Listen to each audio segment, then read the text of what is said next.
सभी मेरे प्यारे व्यूअर्स का वेलकम है इस सैटरडे के सेंटेंस ब्रेकिंग सेशन में। हर सैटरडे को इस सेशन में लेके आता हूँ और आपको पूरा वीक इसका वेट रहता है, क्योंकि सेशन में कुछ खास बात भी है। खास बात ये है 80% स्टूडेंट्स जिनको मैं जानता हूँ, 80% स्टूडेंट्स की यही प्रॉब्लम है कि मैथ्स में लॉजिक समझ में आता है, रीजनिंग में भी समझ में आता है, जीएस को भी समझ लेते हैं और रट्टा मार लेते हैं, लेकिन इंग्लिश में ना तो लॉजिक समझ में आ रहा है ना रट्टा मार के काम चल रहा है। तो क्या किया जाए? आप इंग्लिश को अप्रोच करेंगे एक लैंग्वेज साइंटिस्ट की तरह। इन सेशंस में मैं आपको बताता हूँ सेंटेंस कैसे बना होता है, कौन सा वर्ड का क्या काम होता है किस सेंटेंस के अंदर, उन वर्ड्स का वही ऑर्डर क्यों है, यही वाला वर्ड पहले और यही वाला बाद में क्यों, और लास्ट में जो भी ग्रामर लगी है उसके पीछे क्या लॉजिक है। अगर आप फोकस देते हैं तो ये वो वाली क्लास है जिसके बाद आपको कुछ भी और सीखने की ज़रूरत नहीं है। इंग्लिश में मैथ्स का लॉजिक आप लगाना सीख जाएंगे। शुरू करें आज की क्लास को। फोकस से देखना। द इकोनॉमिक टाइम्स का ये आर्टिकल है जो हम आज उठाने वाले हैं। फाइनेंशियल आर्टिकल है। It is based on insider trading. Insider trading का मतलब है किसी कंपनी की अंदरूनी इंफॉर्मेशन को गैर कानूनी तरीके से हासिल करना और फिर उसके जरिए स्टॉक मार्केट में पैसे कमाना। शुरू कर लेते हैं। उससे पहले अच्छे बच्चे की तरह वीडियो को एक लाइक और एक शेयर जरूर से देना। आज की हमारी वीडियो के स्पॉन्सर है टेक्स्टबुक.com। आप किसी भी एग्ज़ाम की तैयारी करते हो इंडिया के, जितना ज़रूरी उसके कॉन्सेप्ट सीखना है उतना ही ज़रूरी है लास्ट मोमेंट पे उसके एग्ज़ाम्स को देना, मॉक टेस्ट को। और मॉक टेस्ट के अंदर टेक्स्ट बुक भारत का लीडिंग ब्रांड है। यहाँ पे आपको 300 से ज़्यादा एग्ज़ाम्स के 15,000 मॉक टेस्ट मिलेंगे।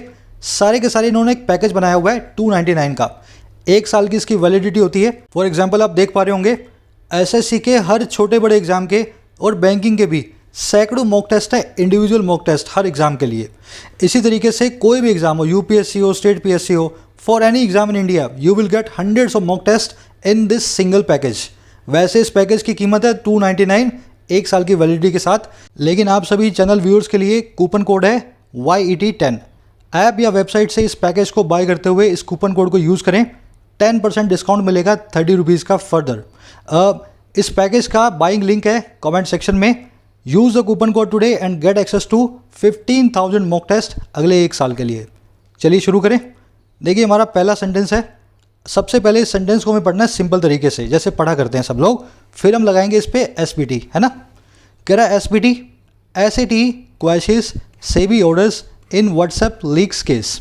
कह रहा है जो SAT नाम की जो ऑर्गेनाइजेशन है ये क्वैश करती है। क्वैश करने का मतलब क्या होता है? कैंसिल करना, ठीक है ना, किसी चीज़ को सेट असाइड करना। तो SAT जो है कैंसिल करती है सेबी के ऑर्डर्स को, और किसके अंदर? व्हाट्सएप लीक्स के केस के अंदर, जो भी केस के अंदर इसने सेबी ने ऑर्डर दिए थे। सिंपल तरीके से पढ़ लिया। अब आ जाओ SPT पे। अब कुछ चीज़ों का ध्यान करें। आपको मालूम है ऊपर मैंने कलर दिया हुआ है, अगर नाउन होगा तो ग्रीन कलर में, वर्ब होगी तो रेड कलर में, येलो कलर मिले तो कंजंक्शन है, एडजेक्टिव ब्लू कलर में, एडवर्ब पिंक कलर में। 3 रूल्स का आपको ध्यान रखना है इन कलर्स को माइंड करने के बाद। रूल नंबर 1, सेंटेंस में एक सब्जेक्ट जरूर होगा, एटलीस्ट एक सब्जेक्ट जरूर होगा। रूल नंबर 2, सब्जेक्ट के लिए वर्ब जरूर होगी। अगर 5 सब्जेक्ट है तो कम से कम 5 वर्ब्स जरूर होंगी। अगर 10 सब्जेक्ट है तो कम से कम 10 वर्ब जरूर होंगी, कम से कम। और तीसरा नंबर रूल क्या कहता है? हर प्रेपोजिशन को एक ऑब्जेक्ट चाहिए ही चाहिए होगा। अब इस रूल को पहले और तीसरे वाले को मिक्स कर दो। जो सब्जेक्ट बनेगा जो नाउन और प्रोनाउन होगा, और जो ऑब्जेक्ट बनेगा वो भी नाउन और प्रोनाउन होगा। समझ गए मेरी बात को? बस यही रूल्स हैं इसके। अब इसको अप्लाई करना है। SAT question SEBI orders. SAT एक नाउन है। SAT होती है सिक्योरिटी एपेलेट ट्रिब्यूनल। एक संस्था का नाम है भारत सरकार की, एक प्रॉपर नाउन है SAT। सेंटेंस का पहला नाउन, अब ये प्रॉपर नाउन है, सेंटेंस का फर्स्ट नाउन जिससे पहले कोई वर्ब ना आ रही हो, कोई प्रेपोजिशन नहीं आ रही हो, वही आपका सब्जेक्ट है। समझ गए? रूल नंबर 1 यहाँ पे सेटिस्फाई हो गया। अब देखो इसकी वर्ब चाहिए थी, रूल नंबर 2 के हिसाब से वर्ब आ गई क्वैशेस। SAT एक सिंगुलर संस्था है तो पीछे ES भी आ रहा है, सब्जेक्ट वर्ब बिल्कुल मैच भी कर रहे हैं, ठीक है। तो सब्जेक्ट को मिल गई वर्ब। अब वर्ब के बाद क्या आया? सेबी ऑर्डर्स। सेबी भी एक नाउन, ऑर्डर्स भी एक नाउन। सेबी भी एक नाउन, ऑर्डर्स भी एक नाउन। जब 2 नाउन एक साथ मिल जाएं क्या कहलाते हैं? वो कंपाउंड नाउन, ठीक है। सेबी से आने वाले ऑर्डर्स कहलाते हैं सेबी ऑर्डर्स। क्वैश वर्ब के बाद में एक कंपाउंड नाउन रखा है, इस वर्ब का क्या कहलाएगा? ऑब्जेक्ट। जो वर्ब से वर्ड या हुम का रिप्लाई कर दे, जो वर्ब से वर्ड या हुम का रिप्लाई कर दे और वर्ब के बिल्कुल बाद में आ रहा हो, that is called the object of the verb. समझ गए? आगे बढ़ो। इन प्रेपोजिशन है। रूल नंबर 3 मैंने आपको बताया, प्रेपोजिशन को एक ऑब्जेक्ट देना ही पड़ेगा। इस इन को एक ऑब्जेक्ट देना पड़ेगा, लेकिन ऑब्जेक्ट रखें 1 2 3। व्हाट्सएप भी एक नाउन, लीक्स भी एक नाउन, केस भी एक नाउन। पर ये तीनों नाउन, जैसे यहाँ पे 2 मिले थे, यहाँ पे मिल गए 3, इन तीनों ने मिलकर के एक और कंपाउंड नाउन बनाया। इस नाउन का मतलब है व्हाट्सएप से बनने वाला, जो व्हाट्सएप की लीक से बनने वाला जो केस है, ये सारा का सारा नाउन एक ही नाउन है, बना तो 3 से लेकिन एक ही नाउन की तरह बिहेव करेगा क्योंकि एक सिंगल टाइप का केस है। समझ गए? अब ये जो पूरा कंपाउंड नाउन है इस इन प्रीपोजिशन का ऑब्जेक्ट है। तो देखो ये होता है बेसिक सा फंडा एसबीटी का। अब थोड़े से बड़े सेंटेंस लेंगे और आज हमने एक स्पेशल काम भी किया है। सेंटेंस के अंदर आपको हिडन एरर भी मिलेगी। सेंटेंस पढ़ लो पहले आप, पढ़ने के बाद में एसबीटी से इसको ब्रेक करेंगे, फिर देखेंगे उस एरर को कैसे इस टेक्निक से अपने पकड़ने वाले हैं। ठीक है, कोशिश आप भी करना। कह रहा है in a verdict that market expert said will raise the evidence threshold for providing insider trading and may also lead the Security Exchange Board of India या SEBI to renew its demand for phone tapping powers. The SAT Securities Appellate Tribunal has quashed a dozen regulatory orders in cases against 2 market analysts charged with forwarding trading tips on social media. अपने आप में sentence एक nightmare जैसा है ना, बुरे सपने के जैसा है। कैसे इसको पढ़ा जाए, सिंपल तरीके से पढ़ते हैं, फिर अपने एसबीटी से लगा के अपनी अंडरस्टैंडिंग को बनाएंगे। ठीक है, कह रहा है इन अ वर्डिट, वर्डिट का मतलब होता है कोर्ट का फैसला। कह रहा है एक कोर्ट के फैसले में, और कौन सा फैसला, दैट लगा के बता रहा है, जो कि विल रेज करेगा। ये बीच में क्या आया, मार्केट एक्सपर्ट्स का ऐसा कहना है कि रेज करेगा। समझे मेरी बात को? ऐसा वर्डिट जो कि रेज करेगा, उठा देगा, और कहने वाले कौन है, मार्केट एक्सपर्ट। और क्या उठा देगा, इस एविडेंस को, इस सबूत को, और एविडेंस की थ्रेशोल्ड को। थ्रेशोल्ड होती है मिनिमम लिमिट। भाई इतना सा सबूत मिल गया तब फांसी चढ़ानी है, या बड़ा सबूत मिलने में फांसी चढ़ानी है। ये मिनिमम लिमिट जिस पे फांसी लग जाए, किसी को गुनहगार ठहरा दें, that is called evidence threshold. कह रहा है एक ऐसे वर्डिट में जिसमें एक्सपर्ट्स बोल रहे हैं कि ये वर्डिट उठा देगा, बढ़ा देगा इस मिनिमम लिमिट को। अच्छा, थ्रेशोल्ड किस चीज़ की है, एविडेंस वाली। ये प्रूव करने की है इनसाइडर ट्रेडिंग को, इस गलत काम को साबित करने की। कह रहा है और जो कि दैट मे ऑल्सो लीड, ये लीड भी कर देगा इस सेबी नाम की संस्था को कि वो रिन्यू करे, फिर से जिंदा करे। और किसको, ये संस्था अपनी डिमांड को जिंदा करे। और डिमांड किसके लिए, फ़ोन टैपिंग पावर्स के लिए, फ़ोन को टैप करने की ताकतों के लिए।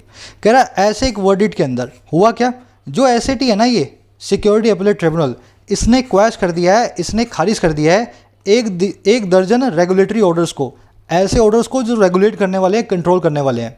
और कौन से ऑर्डर्स हैं, उन केसेस में आए हैं जो कि अगेंस्ट है 2 मार्केट के एनालिस्ट के, 2 मार्केट को एनालिसिस करने वाले विश्लेषकों के, है ना, 2 मार्केट को एनालिसिस करने वाले प्रोफेशनल्स के। ये वो एनालिस्ट हैं जो चार्ज विद हैं, जिन पे आरोप लगा हुआ है, चार्ज लगा हुआ है फॉरवर्ड करने का, आगे भेजने का, ट्रेडिंग की टिप्स को सोशल मीडिया के ऊपर।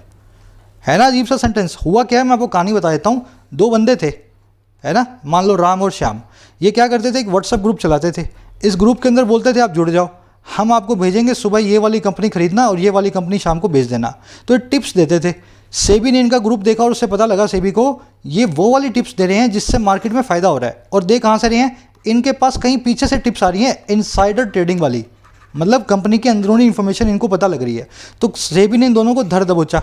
अब ये दोनों चले गए एसएटी के पास। एसएटी में जाके प्रूव हो गया कि ये दोनों तो नाबालिग बच्चे हैं, कहीं से टिप्स आ रही हैं और आगे दे रहे हैं, तो इनको फांसी पे मत चढ़ाओ, पीछे से आने वाले को चढ़ाओ। समझ गए ना? तो ये पूरा केस है। तो कह रहे इस वर्डिट में, जिसमें एक्सपर्ट्स बोल रहे हैं कि ये वर्डिट अब एविडेंस थ्रेशोल्ड को रेज कर देगा। सिर्फ आप फॉरवर्ड कर दोगे, इस बहाने आपको इससे भी जो आप अरेस्ट नहीं करवा सकता, है ना, लिमिट को बढ़ा देगा। और कौन सी लिमिट, प्रूव करने की इनसाइडर ट्रेडिंग को, इन दोनों को गुनाहगार प्रूव करने की। और कह रहे हैं यही जो है ना, ये लीड भी कर जाएगा सेबी को कि सेबी रिन्यू करे, सेबी फिर से जिंदा करे अपनी डिमांड को कि इसको फ़ोन टैप करने दिया जाए। क्योंकि छोटी मोटी एविडेंस व्हाट्सएप वाली तो इसकी मान नहीं रहे हो आप। अब सेबी बोलेगा मुझे फ़ोन टैप करने की पावर आप दो। कह रहा है ऐसे मामले में एसएटी ने ना क्वैश कर दिया है 1 दर्जन रेगुलेटरी ऑर्डर्स को, ऐसे केसेस में जो लगे हुए थे इन दोनों बच्चों के खिलाफ, मार्केट एनालिस्ट के खिलाफ, जो कि चार्ज विद थे, जिन पे आरोप लगा था ट्रेडिंग टिप्स को फॉरवर्ड करने का सोशल मीडिया पे, व्हाट्सएप, फेसबुक पे। समझ गए ना? तो ये दोनों पागल, पीछे से कुछ आ रहा था उसको आगे दे रहे थे, गलत इन्फॉर्मेशन को आगे बढ़ा रहे थे। थोड़ा हैवी है समझने में, पर अब इसको ब्रेक भी करना है ना। ये तो आपने खाली पढ़ा है, इसको सारा कुछ आप जानते हो, सब्जेक्ट वर्ब इसमें मिलेगा अपने को, है ना। ग्रीन कलर में सारे सब्जेक्ट्स हैं। देखो शुरू हुआ है इन प्रेपोजिशन से। प्रेपोजिशन का ऑब्जेक्ट है वर्डिट नाम का नाउन। वर्डिट एक नाउन है, पीछे एस भी लगा सकते हो, प्लूरल भी बना सकते हो, एक फैसला हो या 1000 फैसले हो। जिस चीज़ का सिंगुलर और प्लूरल बन सकता है वही इंग्लिश में नाउन कहलाता है। ठीक है, तो इन अ वर्डिट, वर्डिट मतलब फैसला। अब ऐसा मत बोलना सर कई नाउन ऐसे जिनका प्लूरल नहीं बनता। अरे नहीं बनता ठीक है, लेकिन जिनका बनता है ना प्लूरल वो नाउन नहीं होते, मैं ये कहना चाह रहा हूँ। अब आगे बढ़ो। दैट एक रिलेटिव प्रोनाउन, क्या काम है इसका? वर्डिट को एंटीसीडेंट लिया हुआ है, वो वाला वर्डिट जो कि विल रेज करेगा। अब ये बीच में क्या आ गया? देखो दैट नाम के रिलेटिव प्रोनाउन को एक वर्ब देनी है, वर्ब तो हमें मिली नहीं, इन प्रेपोजिशन का ऑब्जेक्ट है वर्डिट। आगे मार्केट एक्सपर्ट्स नाम का एक और नाउन आ गया। मैं ये बताना चाह रहा हूँ आपको, ये दैट की वर्ब जो है ना, दैट की वर्ब ये कहीं और आएगी आगे, जैसे विल रेज आई है। मार्केट एक्सपर्ट सेड नाम का क्लोज बीच में फंसा हुआ है, ठीक है। यहाँ पे सब्जेक्ट है मार्केट एक्सपर्ट्स, वर्ब है इसकी सेट, दैट की वर्ब है विल रेज। अब कोई सवाल पूछेगा सर ये बीच में क्लोज आया कैसे, इसमें कहीं पे कॉमा नहीं है, कहीं कंजंक्शन नहीं है। ये मैं आपको पूरा सेंटेंस पूरा करने के बाद बताऊंगा, है ना, ये क्लोज बीच में क्यों फंसा है। तो अभी तक इतना समझ गए ना, subject number 1 experts, verb number 1 valid set, और सब्जेक्ट नंबर 2 मान लो दैट, और वर्ब नंबर 2 मान लो विल रेज। आगे बढ़ो। रेज किसको करेगा? रेज एक ट्रांजिटिव वर्ब है, किसी को उठाने को रेज करना कहते हैं। राइज एक इंट्रांजिटिव वर्ब है। ट्रांजिटिव वर्ब अपने हमेशा एक ऑब्जेक्ट लेती है, जैसे यहाँ पे एविडेंस को ऑब्जेक्ट इसने लिया हुआ है, लेकिन ऑब्जेक्ट खाली एविडेंस नहीं है, थ्रेशोल्ड भी है। दो नाउन एक साथ आए हुए हैं, दोनों मिलकर के कंपाउंड नाउन बना रहे हैं। एविडेंस थ्रेशोल्ड का मतलब है एविडेंस की मिनिमम लिमिट, ठीक है ना। तो इस रेज वर्ब ने जो ऑब्जेक्ट लिया है वो लिया है एविडेंस थ्रेशोल्ड नाम के कंपाउंड नाउन को। व्हाट का रिप्लाई कर रहा है ना, किसको उठाया जाएगा? इस चीज़ को, व्हाट। अब देखो फॉर प्रेपोजिशन, फॉर प्रेपोजिशन का ऑब्जेक्ट है वर्ब की आईएनजी फॉर्म। देखो प्रेपोजिशन ऑब्जेक्ट लेंगी नाउन को, प्रोनाउन को या जीरेंट को। नाउन प्रोनाउन दोनों है नहीं, वर्ब की आईएनजी फॉर्म अगर कभी ऑब्जेक्ट बन के आ जाए वही कहलाती है जीरेंट। समझ गए ना। तो क्या पूछे मुझसे कोई, ये क्या है सर? ये एक जीरेंट है, इस प्रेपोजिशन का ऑब्जेक्ट है वर्ब की आईएनजी फॉर्म। आगे बढ़ो। फॉर प्रेपोजिशन का ऑब्जेक्ट आ गया।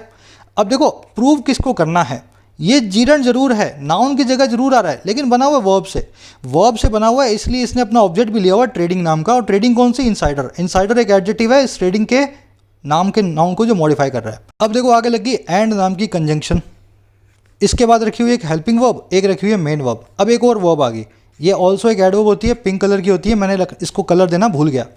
अब ठंडे दिमाग से सोच के बताओ ये किसकी वर्ब बनेगी? सब्जेक्ट दो ही आए हैं पहले, पहला आया दैट नाम का रिलेटिव प्रोनाउन जिसका एंटीसीडेंट है वर्डिट, दूसरा आया मार्केट एक्सपर्ट्स। दोनों की अपनी अपनी एक वर्ब आ गई, दैट की वर्ब है विल रेज, मार्केट एक्सपर्ट्स की वर्ब है सेट। अब ये अगर इन दोनों में से वर्ब बनेगी ना किसी की भी, वो बनेगी सेकंड वर्ब। फर्स्ट वर्ब तो आ चुकी, एंड के बाद में सेकंड वर्ब। अब आपको अपना विवेक लगाना है, अपना दिमाग लगाना है, ये किसकी बनेगी, एक्सपर्ट्स की बनेगी या दैट की बनेगी। मैं इस मामले को यहीं छोड़ देता हूँ, आगे बढ़ता हूँ, बाद में डिसाइड करते हैं, ठीक है। अब देखो लीड किसको करेगा, वर्ब से रिप्लाई, वर्ब से वर्ड का रिप्लाई देने वाला है सेबी नाम की संस्था। पूरा एक प्रॉपर नाउन है, सेबी एक भारत सरकार की संस्था है, लीड वर्ब से वर्ड का रिप्लाई कर रही है, इसका ऑब्जेक्ट हो गया ये वाला नाउन। अच्छा चलो जी आगे। टू, टू एक प्रेपोजिशन है। आपने सारे फ्रेज मेरे साथ सीखे हैं जिसमें टू प्रेपोजिशन होती है, lead to, committed to, with a view to, habitual to, accustom to, है ना। ये सारे के सारे टू हमेशा प्रेपोजिशन बना करके रखते हैं, ना कि इन्फिनेटिव। इस टू प्रेपोजिशन का ऑब्जेक्ट बना दिया इसने रिन्यू नाम का ये वाला वर्ब। रिन्यू मतलब फिर से जिंदा करना, फिर से न्यू करना। इस वर्ब का ऑब्जेक्ट हो गया डिमांड नाम का, इट्स एक एडजेक्टिव है, पजेसिव एडजेक्टिव, डिमांड को जो है मॉडिफाई कर रहा है। अगेन देखो फोर प्रेपोजिशन आई, इसका ऑब्जेक्ट है फोन टैपिंग पावर्स। फोन को टैप करने वाली पावर्स कंपाउंड नाउन है, तीन नाउन से मिलकर बना हुआ है, इस फोर प्रेपोजिशन का ऑब्जेक्ट है। अब देखो यहाँ लग गया कॉमा। इस कॉमा का मतलब पता क्या है? इस कॉमा का मतलब ये है यहाँ से एक नया क्लोज शुरू होगा, एक नया सब्जेक्ट आएगा। अभी तक हमने इतना देख लिया है, ये बना है सब्जेक्ट नंबर 1, ये बनी है इसकी वर्ब नंबर 1, ये बना है सब्जेक्ट नंबर 2, सब्जेक्ट नंबर 2, और इस साइड बनी है इसकी वर्ब नंबर 2, और ये बनी है वर्ब नंबर, चाहे तो इस सब्जेक्ट की वर्ब चाहे उस सब्जेक्ट की वर्ब, है ना। पर किसकी बनी है हमने डिसाइड नहीं किया, आगे का सब प्रेपोजिशन से जुड़ा हुआ है। अब देखो यहाँ पे तीसरा सब्जेक्ट आ गया, सब्जेक्ट नंबर 3 इस कॉमा के बाद, सिक्योरिटी एपेलेट ट्रिब्यूनल या सेट। अब देखो इसकी वर्ब भी आ गई, जैसे ही हमें पता लगा सब्जेक्ट है, इसकी वर्ब भी आ गई, हैज़ क्वेस्ट। सिंगुलर है इसलिए वर्ब भी हैज़ से लग के आई है, वर्ब नंबर 3। अच्छा क्वेस्ट किसको किया? ऑर्डर्स को क्वेस्ट किया। वर्ब से वर्ड का रिप्लाई करने वाला नाउन है ऑर्डर्स नाम का कॉमन नाउन। ये ऑर्डर्स कौन से हैं? डजन है और रेगुलेटरी हैं। दो एडजेक्टिव इन ऑर्डर्स को मॉडिफाई कर रहे हैं, दोनों ही इन दोनों के लिए, इस ऑर्डर के लिए एडजेक्टिव काम करेंगे। इन प्रेपोजिशन है, इसका ऑब्जेक्ट है केसेस। अगेंस्ट प्रेपोजिशन है, इसका ऑब्जेक्ट है टू मार्केट एनालिस्ट। मार्केट भी यहाँ पे नाउन है, एनालिस्ट भी नाउन है, इसको ग्रीन कलर देना था, रह गया, है ना। मार्केट एनालिस्ट अपने आप में एक कौन सा नाउन है? कंपाउंड नाउन है, मार्केट का विश्लेषक। अगेंस्ट प्रेपोजिशन का ऑब्जेक्ट है मार्केट विश्लेषक, मार्केट एनालिस्ट। और कितने हैं? 2। ये दोनों ही इसको मॉडिफाई कर रहा है एडजेक्टिव। अब देखो एनालिस्ट कौन से हैं, ये कोई वर्ब नहीं है। इस एनालिस्ट ने, देखो ध्यान से समझना, यहाँ पे चार्ज नाम की वर्ब आई है, V3 या V2 हो सकती है। अब आप मुझसे बहस करो सर ये V2 क्यों नहीं है, आपने एडजेक्टिव क्यों माना इसको? इसलिए माना क्योंकि अगर ये वर्ब बन जाए तो ये किसका, इसका सब्जेक्ट कौन बनेगा?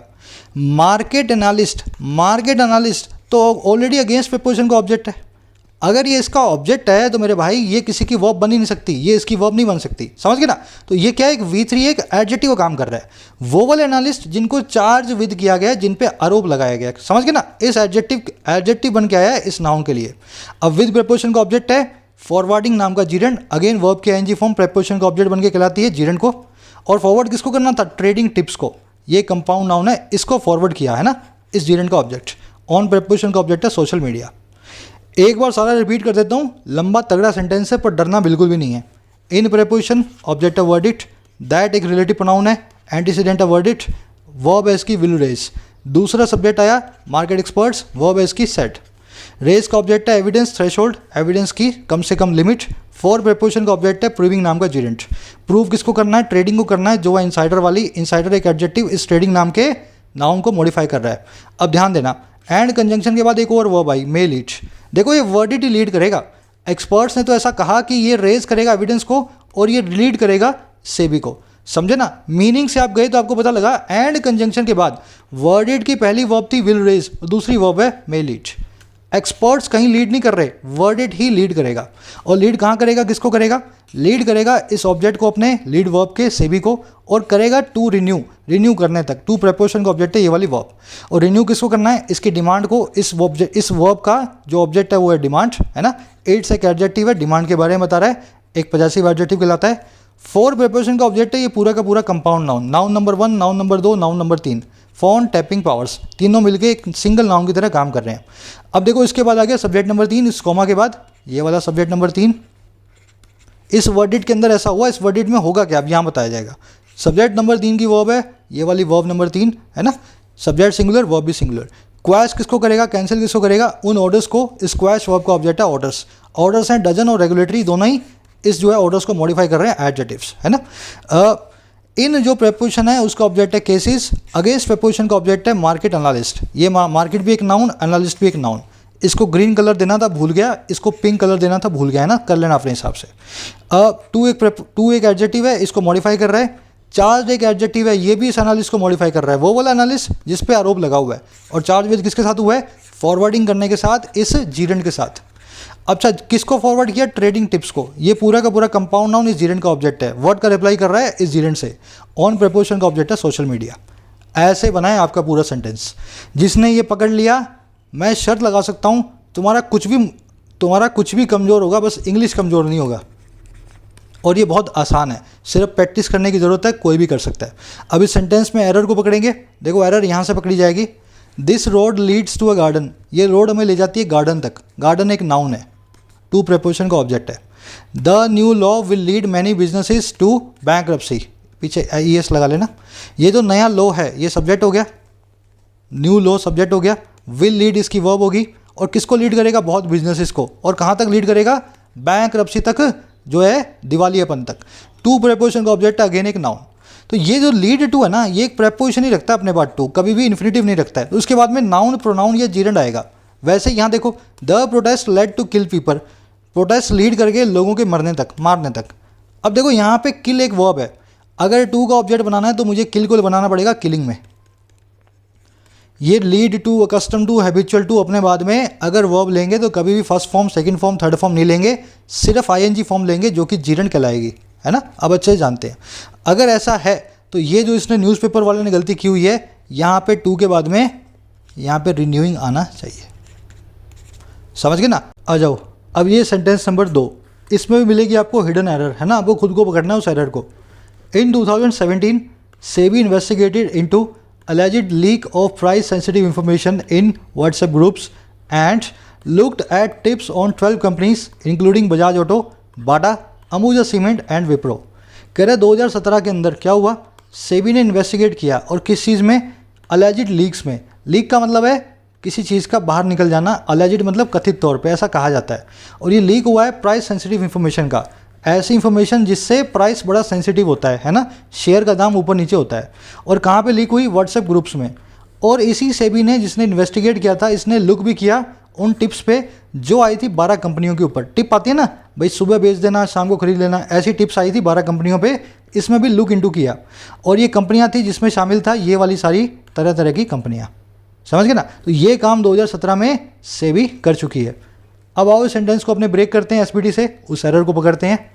इन 2017, इन प्रपोजिशन है, 2017 एक नाउन है, इन प्रपोजिशन का ऑब्जेक्ट है, और एक्चुअल में ये पूरा का पूरा कहला रहा है एडवर्बियल फ्रेज ऑफ टाइम। ये पूरा मामला कब हुआ? कोई आपसे पूछे, आप बोलोगे 2017 में।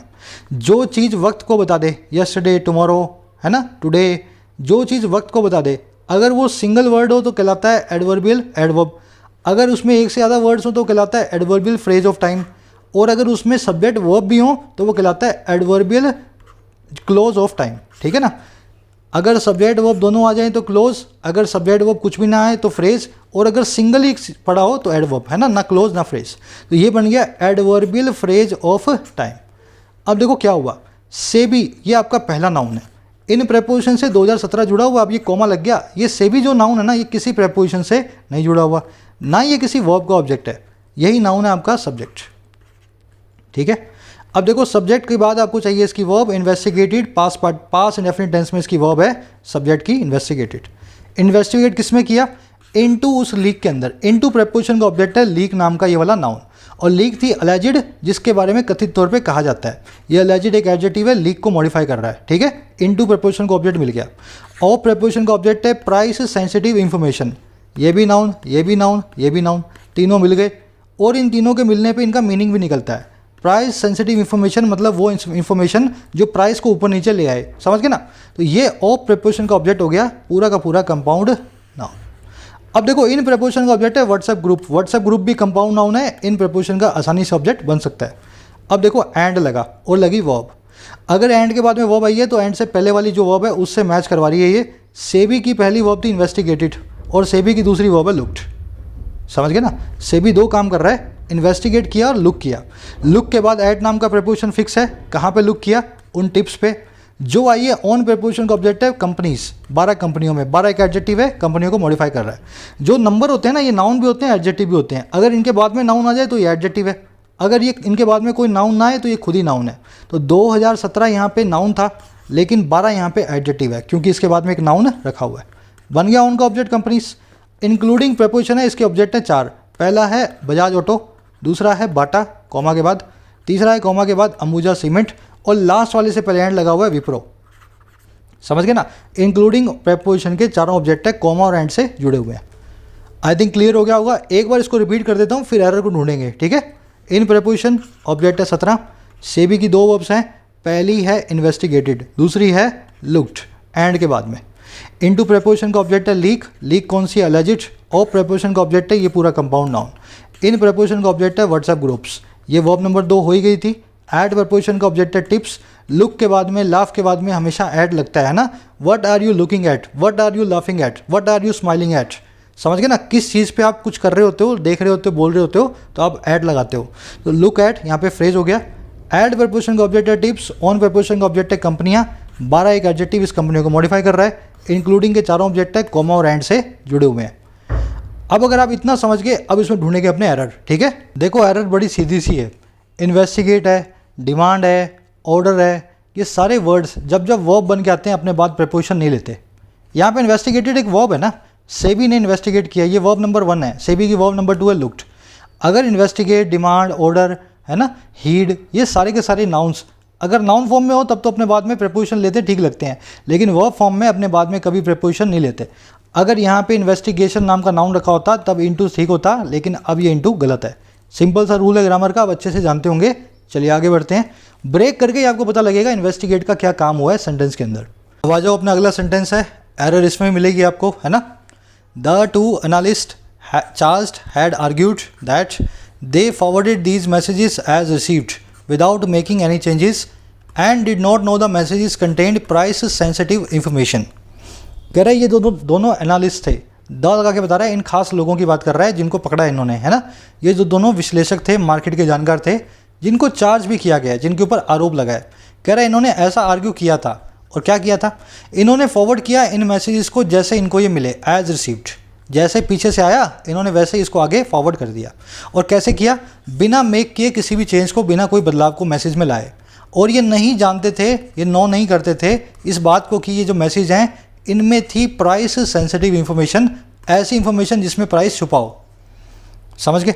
अब इस सेंटेंस को ब्रेक करेंगे और फिर देखते हैं इसमें कौन सी एरर छुपी हुई है ना। चलो आ जाओ। एनालिस्ट, पीछे एस लगा हुआ है, नाउन है, कॉमन नाउन है। पहला नाउन मिला जिसके पीछे कोई पहले वर्ब नहीं, कोई प्रपोजिशन नहीं, यही क्या है? तुम्हारा सब्जेक्ट है। मिल गया। ये टू क्या है? एक एडजेक्टिव है, एनालिस्ट को मॉडिफाई कर रहा है। मैंने आपको बताया ना, नंबर्स नाउन भी होते हैं, एडजेक्टिव भी होते हैं। अगर इनके बाद में कोई नाउन रखा हो तब ये एडजेक्टिव बन जाते हैं, ना रखा हो तो नंबर जो है खुद ही नाउन बन जाते हैं। तो टू एनालिस्ट में एनालिस्ट हो गया आपका सब्जेक्ट। ये चार्ज भी एक वर्ब है, हैड आर्ग्यूड भी एक वर्ब है। देखो ये वर्ब बनेगी एनालिस्ट की, बीच में एंड आ नहीं रहा, तो दोनों तो वर्ब बन नहीं सकती। तो या तो चार्ज एक वर्ब बनेगी या हैड आर्ग्यूड एक वर्ब बनेगी। अब ध्यान देना, हैड आर्ग्यूड के पास वर्ब बनने के अलावा कोई और चारा नहीं है। चार्ज जो है एक एडजेक्टिव बन सकती है। समझ के लॉजिक बता रहा हूँ मैं आपको। एनालिस्ट को वर्ब देनी है, ये दोनों ही वर्ब्स हैं, बीच में एंड नहीं आ रहा, तो मतलब ये दोनों वर्ब्स इसकी तो नहीं है, या फिर दोनों में से एक ही वर्ब है, दूसरी वर्ब नहीं है। अब हैड आर्ग्यूड के पास तो वर्ब बनने के अलावा कोई और चारा है ही नहीं, तो ये तो बन गई इसकी वर्ब। इसका मतलब क्या है? चार्ज वर्ब नहीं है, क्योंकि इसके पास एडजेक्टिव बनने का चारा है। वर्ब की थर्ड फॉर्म जो है एडजेक्टिव का काम करती है। समझ गए ना? तो इसलिए एनालिस्ट का एडजेक्टिव है चार्ज और वर्ब है हैड आर्ग्यूड। आगे बढ़ो। दैट कंजंक्शन है, नया क्लोज शुरू हो गया, सब्जेक्ट नंबर 2। अब देखो फॉरवर्डेड, इस सब्जेक्ट नंबर 2 की वर्ब नंबर 2, सब्जेक्ट नंबर 1 की वर्ब नंबर हैड आर्ग्यूड, है ना। फॉरवर्ड किसको किया था? इन मैसेजेस को किया था। ये नाउन बन गए इस वर्ब का ऑब्जेक्ट। दीज एक एडजेक्टिव है, इन नाउन्स को मॉडिफाई कर रहा है मैसेजेस को। एज रिसीव्ड को यहीं पे छोड़ दो, ये पूरा कॉन्सेप्ट मैं आपको भी समझाऊंगा। एज एक कंजंक्शन अपने बाद में एक एडजेक्टिव कैसे ले सकती है ना। अभी आगे बढ़ जाओ, इसको मैं बताता हूँ अभी। विदाउट प्रेपोजिशन है, इसका ऑब्जेक्ट है मेकिंग नाम का जीरेंट, विदाउट प्रेपोजिशन के बाद। और मेक किसको किया? इस जीरेंट ने ऑब्जेक्ट ले लिया वर्ड से चेंजेस को। किसको मेक किया? चेंजेस को। एनी एक जो है, जो एडजेक्टिव है, चेंजेस नाम के नाउन को मॉडिफाई कर रहा है। अब देखो एंड आ गया और उसके बाद में आई एक और वर्ब। ध्यान देना, ये जो है ना दे, ये दे तो कर रहे थे फॉरवर्ड, और एंड यही दे डिड नॉट नो भी करते थे। इन्होंने फॉरवर्ड भी किया और इनको पता भी नहीं था। समझे मेरी बात को? इस सब्जेक्ट नंबर 2 की वर्ब नंबर 1.2 तो ये है और 1.2.2 है ये वाली। समझ गए ना मेरी बात को? दोनों वर्ब इसी सब्जेक्ट की हैं, दे की। अच्छा, क्या नहीं नो करते थे? मैसेजेस कंटेन करते थे इस इंफॉर्मेशन को। मैसेज बन गया सब्जेक्ट नंबर 3, वर्ब नंबर 3 बन गई कंटेंट। कंटेन करते थे इस इंफॉर्मेशन को जो थी प्राइस सेंसिटिव। इस इंफॉर्मेशन को बना दिया हमने कंटेन वर्ब का ऑब्जेक्ट। अब देखो यहाँ पे तीसरी जो सब्जेक्ट आया, इससे पहले कंजंक्शन नहीं है, क्योंकि दैट कंजंक्शन को हम बीच में से ओमिट कर देते हैं। वो क्या नहीं जानते थे? दैट, वो ये नहीं जानते थे कि मैसेज में रखी हुई थी प्राइस सेंसिटिव इंफॉर्मेशन। तो दैट यहाँ पे हिडन है। इस दैट के हिडन होने की वजह से सब्जेक्ट नंबर 3 जो है ये है और वर्ब नंबर 3 ये है। समझ गए होंगे आई थिंक। एज रिसीव्ड को मैं अभी समझा दूंगा, बाकी का सेंटेंस एक बार रिपीट कर लो। Analyst subject number 1, had argued verb number 1। Charge एक एडजेक्टिव है, टू एक एडजेक्टिव है एनालिस्ट के लिए। आर्ग्यू क्या किया? दैट के बाद सब्जेक्ट नंबर 2 दे, इसकी वर्ब है फॉरवर्डेड, वर्ब नंबर 2। अब वर्ब नंबर 2.1 तो है फॉरवर्डेड, और वर्ब नंबर 2.2 है डिड नॉट नो। ठीक है ना। इन दोनों ने यही काम किया। फॉरवर्ड किसको किया? मैसेजेस को, और बिना विदाउट मेक करने के एडजेक्ट, ये जो है जो जीरेंड है इस विदाउट का ऑब्जेक्ट बन गया। मेक किसको किया? चेंजेस को, इस जीरेंड का ऑब्जेक्ट है चेंजेस। एनी जो है कंजंक्शन, एनी जो है एडजेक्टिव इसको मॉडिफाई कर रहा है। एंड कंजंक्शन के बाद इस दे की दूसरी वर्ब आ गई। और क्या नहीं जानते थे? दैट यहाँ पे हिडन रखा हुआ है। वो ये नहीं जानते थे दैट की ये जो इन्फॉर्मेशन है, ये जो मैसेज है जो कि सब्जेक्ट नंबर 3 है, इसकी वर्ब है कंटेन नंबर 3, वर्ब नंबर 3। और क्या कंटेन नहीं करते थे भाई? प्राइस सेंसिटिव इंफॉर्मेशन को। ये पूरा कंपाउंड नाउन है, इस कंटेन वर्ब से वर्ड का रिप्लाई कर रहा है। समझ गए? पहले क्या बताऊं, एरर बताऊं या एज रिसीव्ड बताऊं? पहले एज रिसीव्ड समझ लो क्या होता है। देखो लाइक और एज के बीच का डिफरेंस मैंने आपको करवा दिया। The clerk prepared the bill like as he was instructed. Clerk ने प्रिपेयर किया बिल को जैसा ही उसको इंस्ट्रक्शन मिला हुआ था। आपको पता है लाइक और एज में से एज है ना, एज ये अपने बाद में हमेशा क्लोज लेगा। ही यहाँ पे सब्जेक्ट है, वॉज उसकी वर्ब है। अगर सब्जेक्ट वर्ब का प्लेयर जो पूरा पेयर आ रहा है तो लाइक को चूज़ ना करके आप एज को चूज़ करते हैं। ठीक है ना, इतना तो आप समझते ही हैं। अब देखो मैं अगर एज को यहाँ पे रखूँ तो सेंटेंस ऐसा बनेगा, the clerk prepared the bill as he was instructed. अगर एज के बाद में पैसिव वॉइस का एक क्लोज आ जाए, फिर सुन लेना, एज के बाद में पैसिव वॉइस का एक क्लोज आ जाए तो उस क्लोज में से सब्जेक्ट वर्ब को आप निकाल के ऐसा भी लिख सकते हैं शॉर्ट फॉर्म में, the clerk prepared the bill as instructed. समझे ना? तो एज प्लस में पास्ट पार्टिसिपल ऐसे आता है, बीच में एक सब्जेक्ट वर्ब हिडन होता है, ये शॉर्ट फॉर्म में इस तरीके से लिखा होता है। फुल फॉर्म में लिखा जाए तो ऐसे लिखा जाएगा। वैसे as it was expected Shalini got the job, जैसा कि हमें आशा भी थी, जैसा कि आशा भी था सबको कि शालिनी ने जॉब भी पा ली है, सबकी आशा के मुताबिक ही शालिनी को जॉब मिल गई है। तो एज इट वॉज एक्सपेक्टेड ये है एक पैसिव वॉइस का क्लोज, एज के बाद में रखा हुआ है। तो अब क्या करें, इट वॉज को निकाल दें, आप बोलेंगे as expected Shalini got the job. समझ गए ना?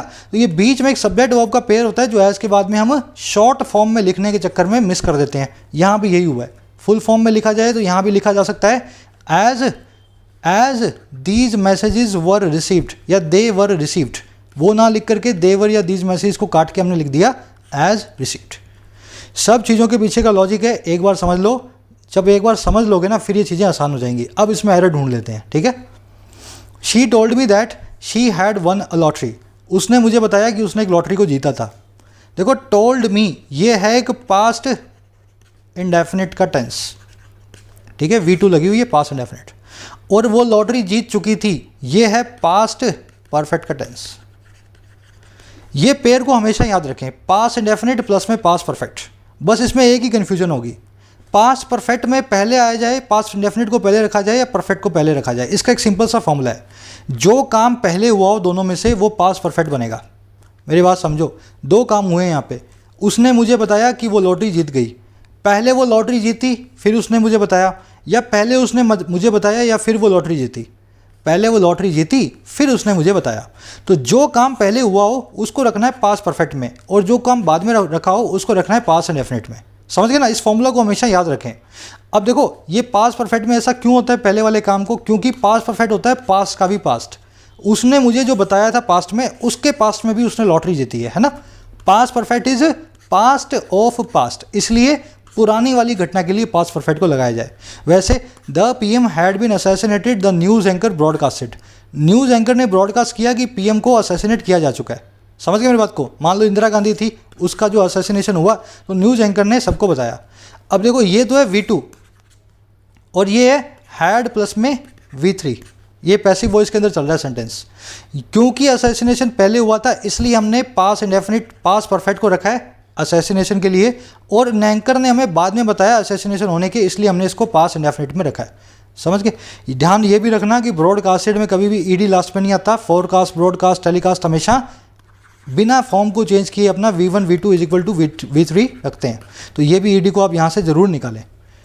अब देखो अगर इस एरर पे चला जाए तो यहाँ देखो, ये जो चार्ज थे एनालिस्ट, इन्होंने आर्ग्यू किया कि उन्होंने फॉरवर्ड किया था। मेरे को ये बताओ, पहले इन्होंने कोर्ट में आर्ग्यू किया या पहले वो मैसेज फॉरवर्ड कर चुके थे? पहले तो उन्होंने क्राइम किया था मैसेज को फॉरवर्ड करने का, फिर इनको जब घसीट के पकड़ के कोर्ट में लाया गया तब इन्होंने अपना पॉइंट रखा।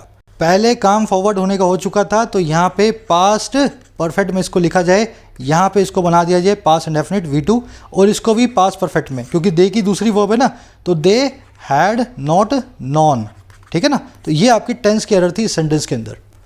आ जाओ आज का लास्ट सेंटेंस करेंगे, फिर आपको दूंगा मैं आज का होमवर्क। ये लास्ट सेंटेंस अपना है ना, सब लोग पहले ब्रेक करने की कोशिश करें। बहुत ही सिंपल सा सेंटेंस है और मेरे ख्याल से आपको इसमें एरर भी मिल जाएगी। कह रहा है in the order the tribunal also pointed out that the accused received numerous such tips, however all of them did not turn out to be true. कह रहा है इसी ऑर्डर में ट्रिब्यूनल ने यह भी पॉइंट आउट किया, इसी ऑर्डर में ट्रिब्यूनल ने इस चीज़ पे भी इशारा किया दैट वो ये कि ये जो अक्यूज थे, दोनों के दोनों जो अपराधी थे, दोनों के दोनों जो अभियुक्त थे, कह रहा है इनको मिली थी बहुत सारी टिप्स, न्यूमरस सच टिप्स, ऐसी कई सारी टिप्स मिली थी। हालांकि उनमें से सब की सब जो है टर्न आउट नहीं हुई, निकल करके नहीं आई सच बन के। और टिप्स तो इनको दिन में 100 मिलती थी, लेकिन 100 की 100 आगे भेजने के बाद उसमें से 2 ही सच निकलती थी, 98 गलत भी निकलती थी, है ना। तो इसका ये कहना था ट्राइब्यूनल का ये गुनहगार नहीं है। अब इस सेंटेंस में एरर ढूंढेंगे, इसको ब्रेक करके। लास्ट सेंटेंस है, सब लोग कोशिश करें। कह रहा है इन प्रेपोजिशन होगी, इसका ऑब्जेक्ट हो गया ऑर्डर नाम का नाउन, ठीक है। पहला ऐसा सब्जेक्ट मिला जो बिना किसी प्रेपोजिशन या वर्ब के जुड़ा हुआ है, ये हो गया सब्जेक्ट नंबर 1 ट्राइब्यूनल। ट्राइब्यूनल की वर्ब है पॉइंटेड आउट, ठीक है। ट्राइब्यूनल की वर्ब है, पॉइंटेड आउट इस सब्जेक्ट ने वर्ब ले लिया। ऑल्सो एक एडवर्ब होती है, ऑल्सो हो, टू हो, वेरी हो, ये सब की सब इंटेंसिटी को बताती हैं, है ना। साथ ही साथ ये भी पॉइंट आउट किया, ऑल्सो एक एडवर्ब है। दैट कंजंक्शन है, इसके बाद में अक्यूज नाम का नाउन आया। अक्यूज एक एडजेक्टिव भी है, इसके बाद में नाउन रखा हो तो एडजेक्टिव हो जाता है, अगर इसके बाद में कुछ ना रखा हो तो ये खुद ही नाउन बन जाता है, ठीक है। तो ये बन गया अक्यूज जो है दैट कंजंक्शन के बाद आने वाला सब्जेक्ट नंबर 2। रिसीव किया वर्ब नंबर 2, और क्या रिसीव किया, टिप्स को रिसीव किया। वर्ड से रिप्लाई किया इस टिप्स ने, इस वर्ब का बन गई ऑब्जेक्ट। ये टिप्स एंड न्यूमरस और सच दोनों एडजेक्टिव इस टिप्स को मॉडिफाई कर रहे हैं।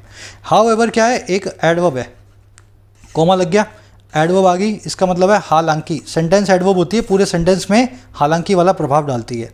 इस कोमा के बाद आया subject number 3 all.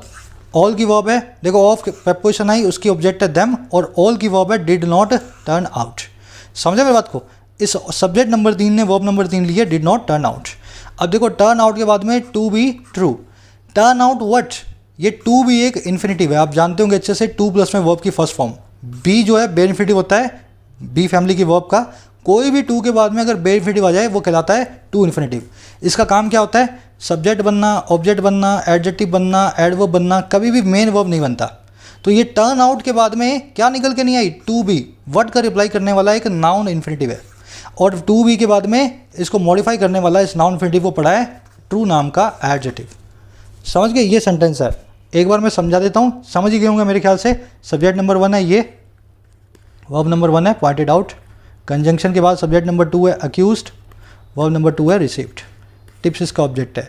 Subject number 3 है कॉमा के बाद ऑल, और वर्ब नंबर 3 है डिड नॉट टर्न आउट। अब इसमें एरर पकड़े। अब मुझे एक बात बताओ, इस एरर को आप ऐसे पकड़ोगे ना, दिमाग लगाना।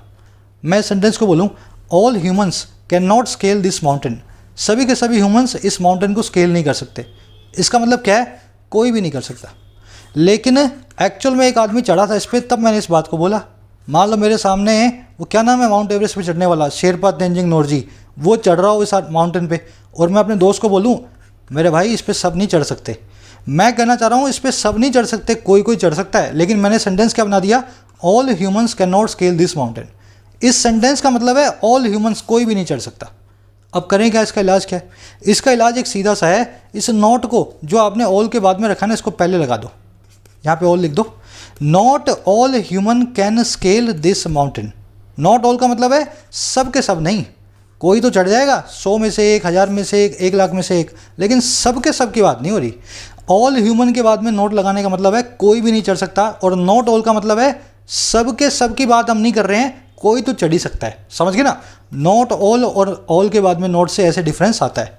वैसे ही all students will not be successful in this exam, इस स्टूडेंट में सब स्टूडेंट जो है सक्सेसफुल नहीं होंगे। कहने का मतलब है 1% या 2% होंगे, लेकिन ऑल स्टूडेंट्स नहीं होंगे। इसका मतलब क्या हुआ, 100% नहीं होने वाले। इस सेंटेंस को कैसे सही करें, इस नॉट को शुरू में निकाल के ले आओ। Not all students will be successful in this exam, इसका मतलब क्या है, 100 तुम बैठ तो रहे हो इसमें एग्जाम में, लेकिन पास इसमें से एक आधा ही होगा। नॉट ऑल जो है सक्सेसफुल इसमें होंगे। समझ गए ना, तो नॉट ऑल और ऑल नॉट ये कॉन्सेप्ट होता है। अगर आपने ध्यान से देखा हो तो इस सेंटेंस में भी यही हुआ है। इन्होंने यही बोला कि इनको न्यूमरस टिप्स मिली, लेकिन सब की सब नहीं थी उसमें से ट्रू, कुछ एक ही ट्रू थी। लेकिन ऑल के बाद में नॉट लगने से मतलब क्या हुआ, सारी की सारी फॉल्स थी। अगर सारी ही फॉल्स थी तो इनके ऊपर केस कैसा, केस तो इन पर बना है ना, केस इसीलिए बना है क्योंकि कुछ एक सच भी थी। तो यहाँ पे मैंने क्या वही गलती की है, इस डिड में से नॉट को बाहर निकालूंगा और यहाँ लिखूंगा नॉट ऑल। जैसे ही नॉट बाहर आएगा, इस टर्न आउट का डिड निकल के बन जाएगा टर्न्ड आउट। जानते हैं ना, पास इंडेफिनिट में हेल्पिंग वर्ब तभी बाहर आती है जब क्वेश्चन बन रहा हो या नेगेटिव सेंटेंस बन रहा हो। तो नॉट को शुरू में रखा, क्वेश्चन निकल गया, नेगेटिव निकल गया, इसको V2 में चेंज कर दिया। चलिए आज का क्वेश्चन है आपका, सभी लोग कोशिश करें, एरर को भी फाइंड आउट करना है आपको इसमें से, है ना। एरर इसमें है या नहीं मैं एक बार चेक कर लेता हूँ।